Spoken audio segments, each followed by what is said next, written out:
Itigil na ang pag-aaksaya ng iyong perang pinaghirapan sa mga kamahalan at walang kwentang travel data roaming charges. Ngayon sasagutin natin ang pinakamahalagang tanong. Alin ang pinakamahusay na travel eSIM? Salay ba o Oralo? Sa loob ng eksaktong 5 minuto, malalaman mo ang eksaktong paraan na ginagamit ko para makatipid ng $140 sa internet bawat biyahe. Ipapakita ko ang eksaktong resulta ng speed test mula sa aking pinakabagong multi-country na biyahe.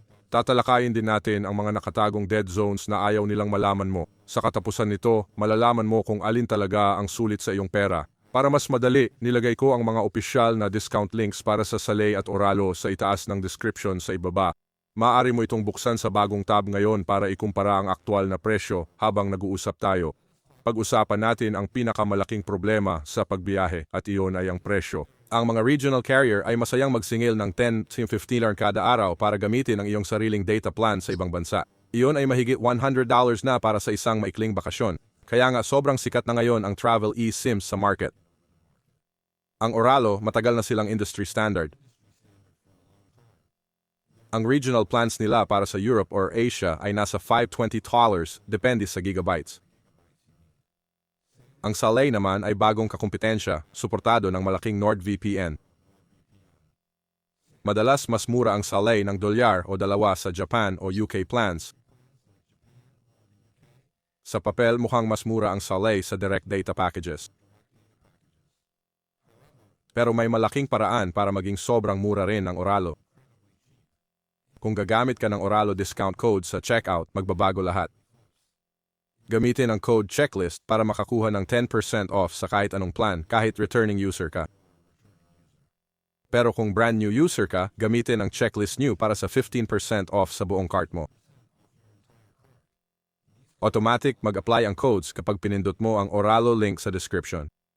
Walang kabuluhan ang presyo kung hindi maload ng phone mo ang mapa pag nawawala ka. Sinubukan ko ang dalawang eSIM na ito sa crowded city centers, underground subway stations at remote rural towns. Nakikipagtulungan ang Oralo sa maraming lokal na network sa halos bawat bansa. Ibig sabihin, kung may mawalang network, automatiko nitong ililipit ang iyong phone sa mas malakas na lokal na provider. Sa buong biyahe ko, lagi akong may malakas na 5G speeds sa Oralo sa mga malalaking lungsod. Kaya kong mag-stream ng ultra-high definition na video nang walang kahit isang segundo ng buffering. Si Sally naman ay nagpagulat sa akin dahil sa sobrang baba ng latency nito. Hayaan mo akong ikwento ang nangyari sa akin noong nakaraang buwan. Lumapit ako sa isang abalang paliparan ng 2:00 ng madaling araw at desperadong kailangan ng sakay. Walang signal ang pisikal kong SIM pero nang i-on ko ang Salay eSIM ko, agad na kumonekta ang internet. Nakakuha agad ng sakay nang hindi nakatayo sa lamig. Parehas silang nagbibigay ng astig, unlimited travel internet pero magkaiba ang networks nila.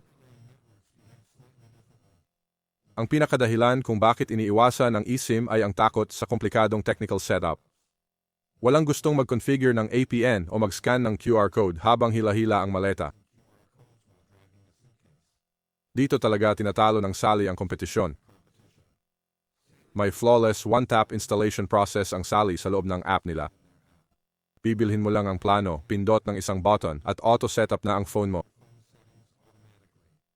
May in-app installation din ng Oralo pero minsan pinapapili ka pa manumano ng network line. Kung mahina ka sa tech at gusto mo agad gumana pagbaba mo ng eroplano, Salay ang pinakabet. At tandaan, hindi mo na kailangang mag-type ng promo code para sa Salay. Kung i-click mo lang ang Salay link sa description, automatikong may 10% diskwento sa iyong checkout page ngayon. Ipinangako ko sa inyo ang buong katotohanan kaya pag-usapan natin kung saan nabibigo ang dalawang kumpanyang ito. Walang perpekto at ang hindi pagbanggit ng mga depekto ay magiging malaking kawalan para sa inyo. Ang Oralo ay may napakabagal na customer service response time. Kung magkaroon ka ng problema sa koneksyon, maaaring maghintay ka ng ilang oras para sa sagot sa kanilang ticketing system. Kapag naligaw ka ng walang mapa, ang ilang oras ay parang isang habang buhay. Ang Salay ay may mas mabilis na chat support pero ang kanilang listahan ng sinusuportahang bansa ay medyo mas maliit kaysa sa malawak na global catalog ng Oralo. Kung nagbabiyahe ka sa isang napakaliblib na destinasyon, maaaring wala pang dedicated local plan ang Salay para sa iyo.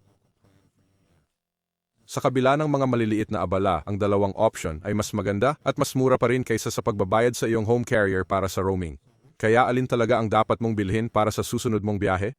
Kung gusto mo ang pinakamalawak na global coverage at gusto mong gamitin ang code na checklist o checklist new para sa malaking diskwento, pumili ng Oralo. Kung inuuna mo ang kaginhawaan, one-tap na installation, at gusto mo ng automatikong 10% na diskwento nang hindi nagtatype ng kahit ano, i-click ang sali link sa description. Ang pagpili ay nakasalalay sa iyong personal na estilo ng pagbiyahe. Disclaimer, ang mga links sa ibaba ay affiliate links. Ibig sabihin kung gagamitin mo ang aking link, nakakatulong ito sa channel ng walang dagdag na bayad sa iyo. Ingat sa biyahe at magkita-kita tayo sa susunod na video.